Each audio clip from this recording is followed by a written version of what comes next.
What comes into your mind when you heard of the word fantasy?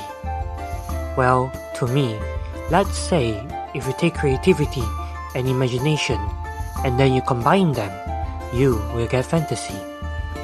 Now, fantasy is an imagination unrestricted by reality that could encompass pleasant daydreams and unrealistic ideas that is unlikely, if not impossible, to happen in real life.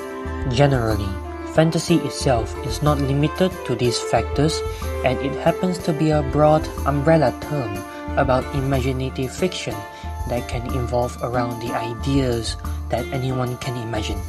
They can be told like stories and tales, as roleplay or experienced through games, media or films, and are usually taken place in a fictional world.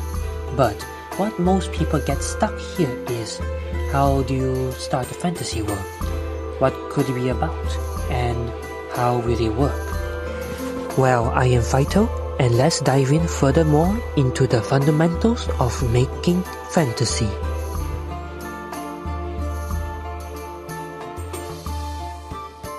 Yes, the concept of fantasy has been around like pretty much forever. Probably even since the dawn of time, in my opinion, of course. But for where it is an activity of imagining impossible or improbable things, we have described things in this way that it is believable even though it could be either be real but uncertainty or just completely made up.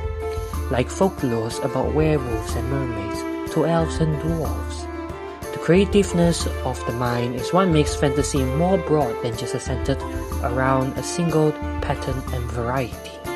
For starters, fantasy can take form of many varieties of style, themes and subgenre. From a world of adventures and magic and where dragons roam the skies, to a world where superheroes have to fight villains to save the world, and to an apocalyptic world where people are fighting on who gets the last piece of bread. The point is, fantasy comes in so many ways that there are a lot of options to choose on what and how you want your fictional world to be. So from this, I suggest on finding what you're interested in, whether it is dark fantasy or dystopian fantasy, high epic fantasy, or even superhero fantasies if you count that too. But overall, it's all up to you from here, and it is for you to choose on what you want to do.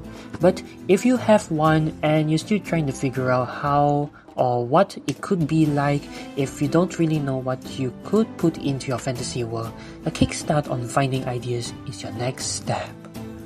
There are many ways to get ideas to add into your fantasy world, and one of the best ways to do so is by taking some inspirations from stories made by well-known fiction authors. One example is by J.R.R. Tolkien, who is the author of the famous novel The Lord of the Rings.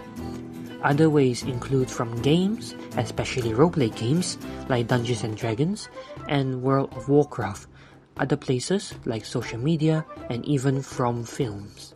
You could also get some ideas from real-life inspirations to add into your fantasy world. The possibility is endless for what you can find. Besides all that, another way that could bring your fantasy world to life is through world building. World building is an important aspect in fantasy, as it is the creative process of constructing and designing a fictional world, developing its history, geography, culture, ecosystem, magic, technology, and rules to create a believable, immersive setting that anyone could understand and care about the place and its inhabitants for once. From here, you can make stories to tell the tales of events that could happen inside of your fantasy world, and you could even drop in some lore for the lore enthusiast, of course. So in a way, for anyone to dive deeper into your stories, immersing them with wonder and curiosity. So, in conclusion, before I wrap up with this video, fantasy comes with endless imaginations and ideas that you can make that could be impossible to exist in real life. The only limit is your imagination. Peace out.